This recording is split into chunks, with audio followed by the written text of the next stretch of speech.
And what is up, all moviegoers? TCT and Pinky Squirrel back again. And what are we going to see today, Pinky? Supergirl. That's right. We are going to see the DCU's Supergirl, produced by James Gunn, starring Milly Alcock and I guess Jason Momoa, who's going to be playing Lobo. This is going to be a controversial movie, as it always is. You know, the Snyder fans are going to face off against the Gunn fans. Now, here's a question. After taking the year of and watching the other Superman movie again, which one do you like? Did you like Man of Steel better, or did you like the Superman with David Cornsweet better? I like them both. Yeah. But for different reasons. I think I like the story more in Man of Steel. Yes. But I like the visual of Superman. Now, I remember last year saying that I liked both of them. I've gotten a year to say I think Man of Steel is a better movie. For simple reasons. One big simple reason, James Gunn's trying to do too much too fast. He's throwing other superheroes into a movie called Superman. The movie's called Superman, and we got to see Mr. Terrific, we got to see a Green Lantern, we got to see Hawkgirl, and it was very centric on Lex Luthor. Again, another Lex Luthor movie, which is why people, I guess, didn't gravitate towards it. The good takeaway was you got to see Supergirl kind of at the end of it. You got to see Krypto. You got to see his dynamic relationship with Lois Lane. It was just all over the place. It was good movie, fun movie, but too much going on at one time. Where they're screwing up is they're trying to world build in the first couple of movies, rather than taking a singularity of, okay, let's just show Superman, then we'll show Supergirl, and then we'll show Wonder Woman, which is kind of what Marvel did. And but they added in a couple pieces that you weren't expecting in those movies. Like you meet Nick Fury in Iron Man 2 for the first time. He's at the end of the first Iron Man. I want to talk to you about the Avengers Initiative. You had no idea he was going to be there. They throw it in as a surprise, and that's how you world build. What James Gunn is doing is he's making them side characters in the movie, and the movie is no longer going to be called Superman. It's going to be called Super Friends, and that's where people are getting upset. And they're also thinking that this movie is going to be woke because it's Supergirl. And I'm just going to tell you, Milly Alcock is a damn good actress. She was in House of Dragon. She was Rhaenyra Targaryen in House of Dragon. She was in all kind of stuff as a young kid. I think it's pretty well casted for this role. I'm curious to see what they do. But one criticism I can make for this Supergirl movie is she's going to have a lot of work cut out for her. Say what you will about the television series that just ended with Melissa Benoist, but she was gold as Supergirl. As Supergirl, the character, she embodied every bit of it, but that was from like the old school Supergirl. This is the new 52 Woman of Tomorrow Supergirl that we're going to see now. How close you read the comic book? I read part of it. Yeah, how close are they going to stick to the comic book? We've seen the critical reviews of this movie already. We've seen some of the fan reviews. It's very mixed. It got a 60% on Rotten Tomatoes. Some critics liked it, some critics didn't. They gave it a splat, like a 59, and then it moved up to a 60, and then it went back to a 59. Like it's been splatting and certified. So very, like I said, very controversial movie we're about to watch, and it's gonna, you guys know me being a Superman fan. I've been a Superman fan all my life. I'm gonna give you the honest truth when I come out of how I feel directly out of the theater.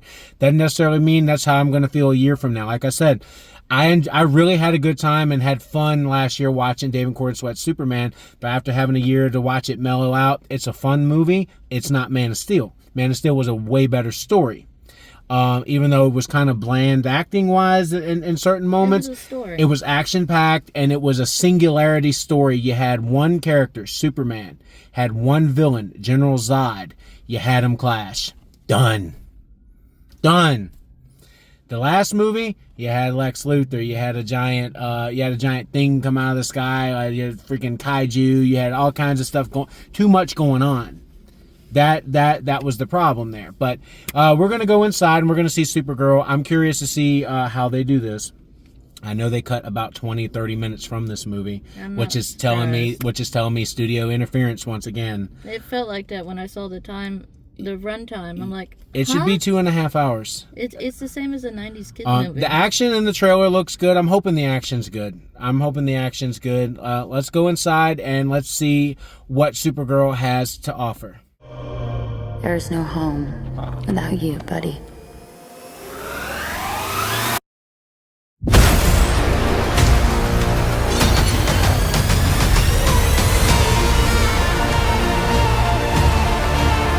Aren't you the ditz from that dive bar? Funny. That's what I've been calling you. Touche. All right, guys, we just got out of Supergirl, and I'm gonna let you start. I don't know where to start. I mean, I liked it, but I had issues with it. So did I. I enjoyed the movie. I think the special effects were really well done. Oh, yeah. I think the cast was fine. There was nothing wrong with the cast. I think there was a lot of tampering. And we were talking about this coming out of the movie theater. I could see a director go one direction, and I could see the producers come in and just grab stuff and cut it out. You can see this all through the movie. And James Gunn, I know it's you. You know how I know it's you? Because there's fight scenes in this movie that were being cut in the middle of somebody slashing somebody. Right. They cut away from the hit. And I could also see that it's you that's tampering with this, because there were shots that you do in all your movies that were not really well done, almost as if the director didn't know how to do them. Almost as if they were shots that you wanted, that you do in Guardians of the Galaxy or in any of your other movies, but this guy didn't know how to do it, so you had to tamper with it to make it what you wanted, right? In the post. In the post. I can see that. She can see that, because I've taught her pretty good. He's taught me too good. And I'm not saying it's bad. I'm saying next time, James Gunn, if you want to like tamper with someone else's stuff, direct the movie yourself. Like, don't be lazy. Direct the movie yourself. This guy, you could see he was going very well with whatever aesthetic they set up, with the special effects. The costumes look good. I enjoyed the costumes. Yes. Her Supergirl suit is better than David Corenswet's Superman suit. Let's put it that way. I liked it. I had a good time because I enjoyed the cast. The girl that played Ruthye was great. Yes, the cast saved it for The me. cast saved it. I'm going to tell you right now, Milly Alcock was great in this movie. I liked it. The problem is not the cast. It was not the story. Or the visual. Or the visual. It wasn't the basic. I mean, it wasn't it was the basic set out for revenge and all that crap. No. You But know we what I'm knew saying? that. Or I did. Yeah. So I enjoyed it, right? But I am super, pun intended, super ticked off that we didn't get the vision that we know that it was capable of. Right. This had every chance to be better than Superman. By what I was seeing, I was like, oh, this is going to be better than Superman. And they were hyping it And that way, too. they were hyping it that way. And is it better than Superman? I'm gonna personally tell you, no. No. It's not better than Superman. Are the visuals and the fight scenes better than Superman? Yes. Is the cast better than Superman? Yes. The cast the cast was great. You know why it's better for the cast? Smaller number of characters. Smaller number of characters. I mentioned that midway through the movie. I'm like, we're not being overloaded with characters. No, there was like 4 big main ones. Yeah, and then you have the big gun, Jason Momoa coming Right. in. What did you? This is your first experience ever with Lobo. I've read Lobo. I've seen him all through the cartoons. I know all about Lobo. What did you think of Jason Momoa playing Lobo? He got me where I want to go check out the comic books now. I'm intrigued. Well, he's fan casted. Did you know that? I believe it. He's fan casted for years. Everybody was like, if there's one role Jason Momoa could ever play, it was Lobo. And he's a big fan of Lobo, so he did really well as Lobo. But I feel like his scenes, I could feel like cut? there were eraser marks. What cut? Like, there was so much more that you see was going And on. I think James Gunn hears what we're saying, that they're focusing too much on other characters and not the main character. There was a lot of Supergirl in this. There was a lot of Kara in this. I appreciated that. I did. There was just enough Lobo where I didn't mind that they cut some things, but then I kind of want to see what they cut. They didn't develop some things. And I was like, you wait a don't need to minute. develop Lobo because I think every comic book fan knows who he is. He's a bounty hunter, and he's a kind of an archangel god. Like he's a demigod. Let's put it that way. I wanted to know his connection with Kara. There is no connection. There's not? No, she knows him. She knows him by reputation. They know Lobo by reputation because he's immortal. Okay. Okay, Lobo is an immortal. There's immortal like Vandal Savage.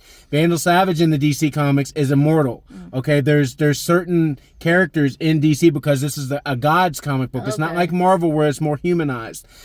There are immortals. Lobo is one of them, and he's bored because he doesn't die. So what he does is he becomes a bounty hunter to keep himself entertained, and you need money for things, right? So he charges people an assload of cash just so he can go out and have fun. Yep. That's that, and the thing is Lobo's not a bad guy. You can see he's not a bad guy, but he is an asshole. Mm-hmm. You know, he's bored. I called him a giant Beetlejuice. He was talking like Beetlejuice. Yep. I see your tits. Yeah. Like, but you know what I'm saying? It fit. Lobo is pretty much a big ass Beetlejuice. You're right. Like, but you could see the similarities, which is kind of weird. It was amusing. The villain was okay. I wasn't crazy about the villain. What was it? Was it Higgins or what? They didn't define him enough. And it kind of pissed me off. The comic book and the first two comics is defining this guy and the little girl going after him. Yes. And it feels like they spent like 5 minutes on that. I don't even know who this guy is. Like all I know is he takes girls. That's it. I don't know any. There's no character development with this villain. The guy did a great job making you hate him. Yeah. He did a good job with that, but there was no character development there. And it's like you kind of, that's why you kind of want to open with your bad guy. You want to open with the bad guy, and they did. Problem is he didn't speak. He barely spoke in that scene. Yeah. And I'm just like he's like, is that pie? That was the only thing he said. Yeah. And then he killed people. Like, I was like, okay, who is this guy? We never really find out. He's just a guy. He is just a guy that takes girls for money. And then it's like, okay, well, we live on this planet where it's half kryptonite, half yellow sun. Why? There's no explanation. Well, they missed the whole part. Yeah. Where they explained why he was going after her dad. Yeah. Why? Yeah. Exactly. There was a whole. Yeah. Yeah. So there was things missing. Like you definitely can see it was a 2.5 hour movie that was an hour and 45 minutes. It's kind of nuts, man. And sorry, people are just walking. They see the camera. Look, they see the camera and they want to be nosy, is what they're doing. Yeah, so it's always fun to do that here in the parking lot. But I'm gonna tell you, like I said, I enjoyed this movie, but it aggravated me, and it's gonna aggravate you. By the way, yes, it is woke, 100%. I don't disagree. 100%. People are gonna be like, why is it woke? The main character is a girl boss, right? Which Supergirl is. The side character is a weak girl trying to be a girl boss. Okay. Lobo is a womanizing man. Hey, tits. Right? And the bad guy is... And the bad guy is a guy that kidnaps women. He's like Mad Max. No, he's not Mad Max. It's like the Emotion Joe. Yeah, that guy. Or Morton Joe, however you call him, in Mad Max, right? It was that kind of vibe. So basically, screw men. Men do bad things to girls. Mm-hmm. You get that vibe, right? At the end of the movie, the girls fight back, and I'm not saying this to be political or anything like that. What color girl fires the gun that stops the guy? I know. It's a black girl, right? Well, I think she's kind of blue too. And she's kind of blue, right? But different races, different cultures scattered throughout, which I have no problem with. But the people that are gonna say, "Is this woke?" they're going to have a problem with it.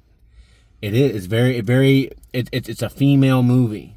It's not a very male-centric movie. When Superman is on screen, you can see the nerdy Clark, you can see the nerdy Superman, you can see all that stuff. That kind of bothered me, too, that he was being nerdy in the suit. I'm like, no. Well, it doesn't bother me because I read the books. Oh. He's nerdy. He's like that in the suit. Okay. He is. The reason why it bothers a lot of people is because when you watch the movies, he's more stoic in the suit. And he's nerdy as Clark Kent. In the comic books, he's nerdy as Superman and Clark Kent. Yeah, okay. Okay? He's very stoic as Superman. He's like very proud, very stoic, which he is in most of the newspaper. He was in his own house, though, I guess. Yes. But in most of the action comics, Superman is a geek. He is a geek. Yeah.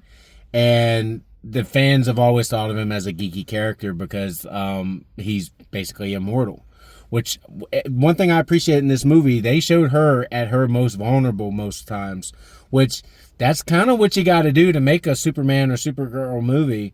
Yeah, I mean, you can't just have a movie where it's like, okay, they're overpowering everybody. You got to give them some kind of weakness so that they can try to fight it off, and they did. They fought it off. One thing that kind of aggravated me. What's the reason she puts on the suit? That she's given the suit. The girl found the suit on her ship that Clark gives her when she arrives to Earth. We get the whole backstory, and I enjoyed that. I really enjoyed that part of the movie. Mm-hmm. I like the flashbacks. Like the flashbacks, and then we got to see Argo City, which I love that in the comic books, where her dad saves half of Krypton with a force field shield, but they end up getting poisoned by kryptonite. It's in the books. Yes, I really enjoyed that they went with that direction. I like that. And then that's the reason why she has to come to Earth or whatever. But and then Clark gives her the Supergirl suit, but she never wears it, right? But why'd she put it on? So she puts it on. The girl, the girl, Ruthye finds it as she's she's on the kryptonite sun. Like she's on the half planet. She's on the half planet. She's in the green part of the planet, and she's kind of dying. She's like, "Here, I thought this was help." She's like, "It's just a suit," right? So when the planet shifts and then the yellow sun starts to rise rather than the green sun after the green sun sets, she turns and looks at the suit, just randomly decides to put it on. But I think the reason why she put it on is she hears Clark's voice is like, "You're good," and she hears her dad's voice, "You're good," and you're forced for good. It was a memory. But she's different than Superman. She does something in this movie. I don't want to say what it is for those of you who haven't seen it, but she does something in this movie that's going to be extremely controversial. She definitely defined herself. But people are going to like it. People are going to like. You know why people are going to like it? Because there's always that trope. There's always that trope. It's like, no guns, no killing, right? And she is willing to go far. How far is she willing to go? She's willing to do it to show justice, right?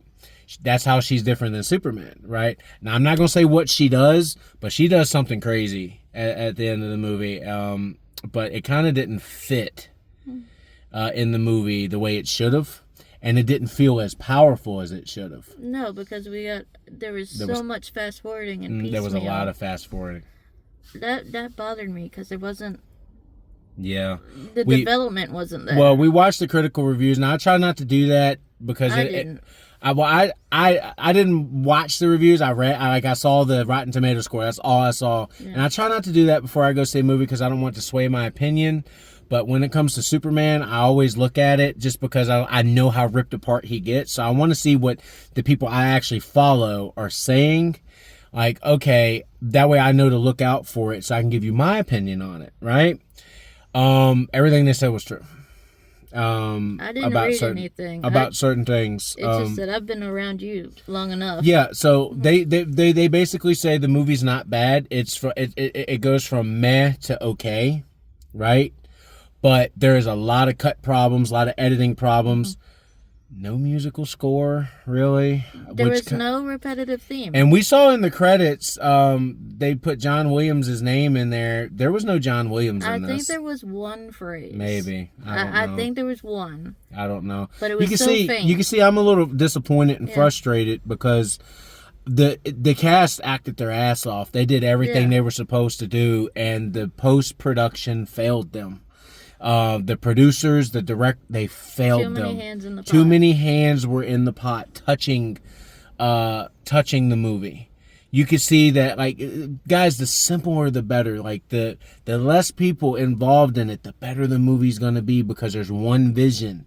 There's one vision. If you're going by James Gunn's vision, Gunn, you need to direct the movie, man. And look, I love James Gunn. I love his movies. Every time he does a movie, I enjoy watching the movie. It seems like he wanted to do this movie, but he didn't direct the movie. He had a full plate.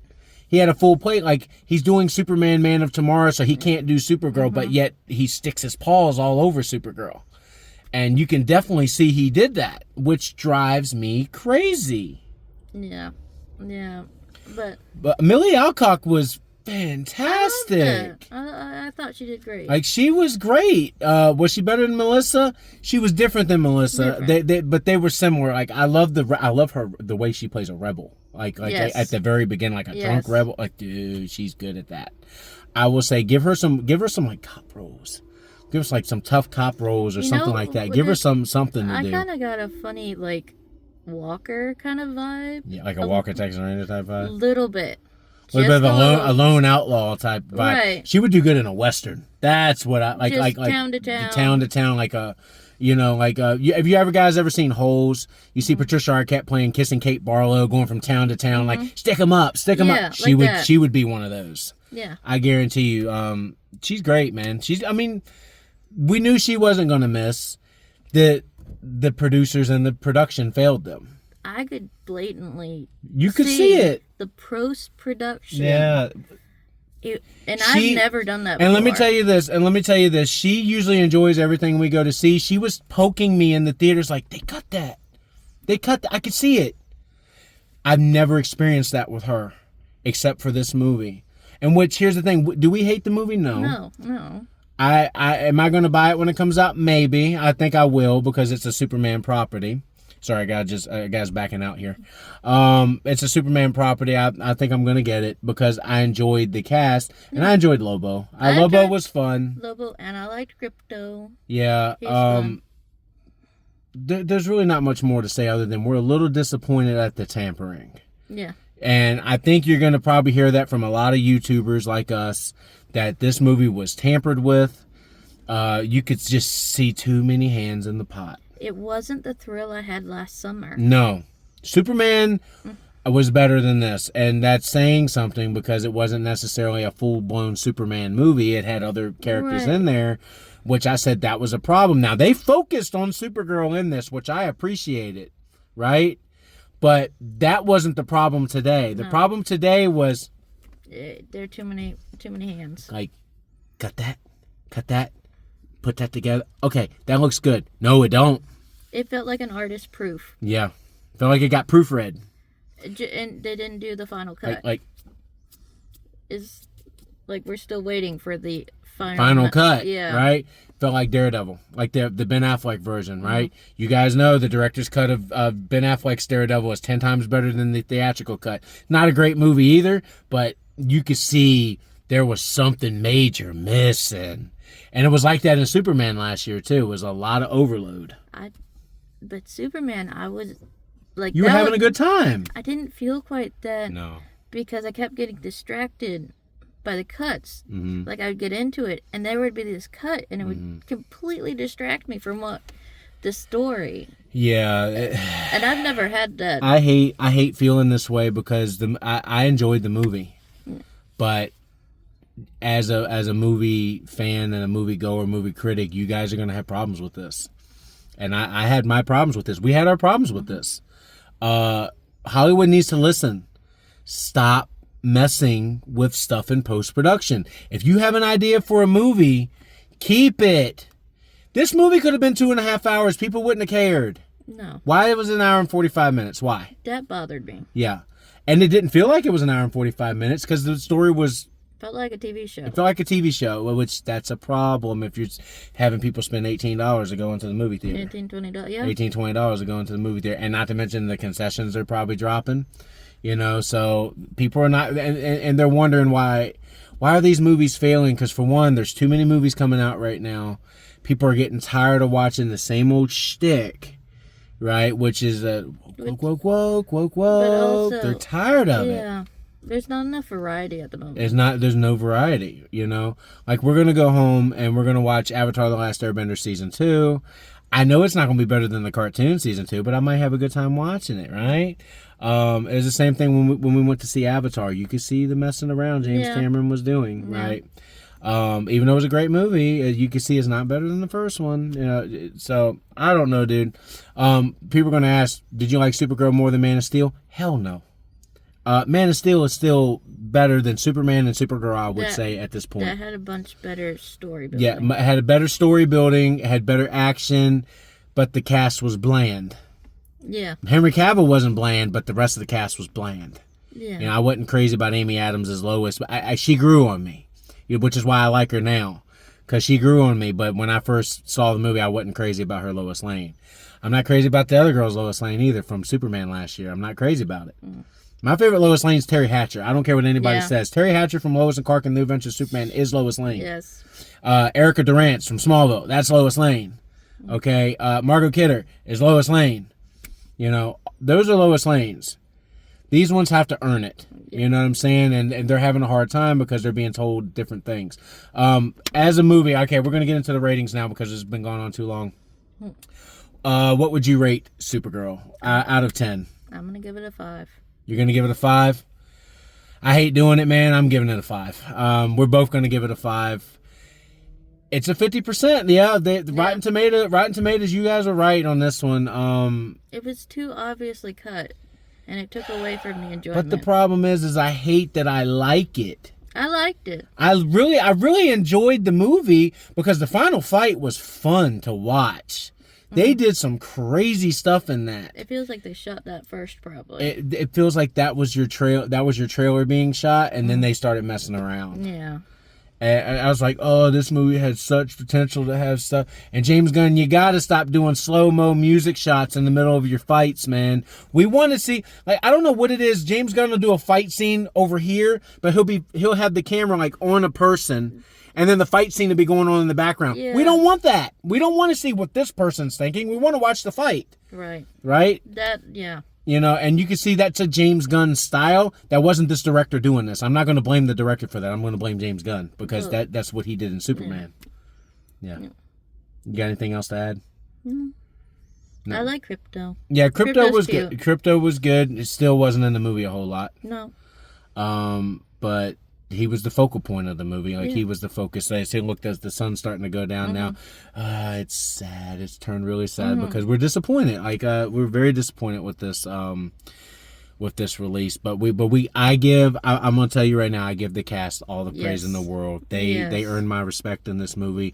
You could see that they had trouble. You could see that they had a lot of trouble, and they're going to get a lot of shit from people. They're really going to get a lot of shit. They shouldn't. Don't give the cast shit. No, it's not the cast. I'm telling you right now, it's James Gunn, and I don't even know if it's just James Gunn. It's probably the people at Warner Brothers as well. It feels like a lawyer got in. It feels like somebody got in there and crashed it, like really crashed it.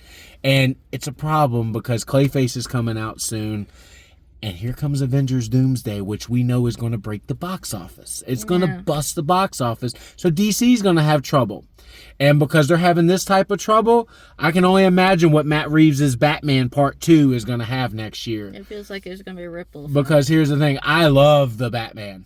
Yes. I love the Batman. I thought it was fucking great. You guys can watch my review to that. It was before I met her. I think it was the year I met you, honestly, or the year before I met you. Before, yeah. And I love that movie. I think that's a great Batman movie. It's weird, yes, it's weird, but it was a great Batman movie for for people that like the detective comics, right? Where he's actually being a detective.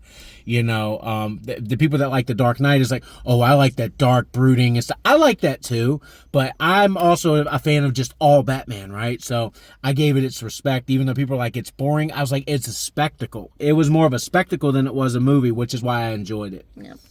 But that it's going to cause problems for DC. But hopefully Clayface lives up to it. I'm hoping. I'm excited for Clayface. That's what you guys need to focus on, the villains.